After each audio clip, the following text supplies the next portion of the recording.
Okay. ఈ అంశంలో రేవంత్ రెడ్డి సర్కార్ అంటే వీళ్ళు కూడా 6 గ్యారంటీలు ఇచ్చిర్రు. అందులో బస్సులు ఉచితము, ఇంకేవేవో ఉచితమన్నారు. మరి ఈ అంశాలు ఏ శ్వేతపత్రం అయితే విడుదల చేసినటువంటి దాంట్లో ఉందో, ఈ అంశాలు దీంట్లోకి రావంటారా?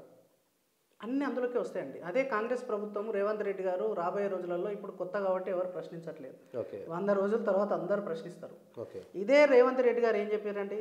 ఈ రాష్ట్రంలో అప్పుల కుప్ప తయారైంది. ఈ రాష్ట్రంలో 1,00,000 కోట్ల కుంభకోణం జరిగింది. ఇక్కడ కాళేశ్వరం ప్రాజెక్టులో. అవును. ఈ రాష్ట్రంలో ప్రతి డిపార్ట్మెంట్లలో ఈరోజు అవినీతి జరుగుతూ ఉంది. వీటన్నిటి మీద ఈడీ ఇన్వెస్టిగేషన్ చేయాలని చెప్పి కేంద్ర ప్రభుత్వాన్ని ప్రశ్నించాడు. అవును. రేపు రేవంత్ రెడ్డి గారిని మనందరం ప్రశ్నించమండి.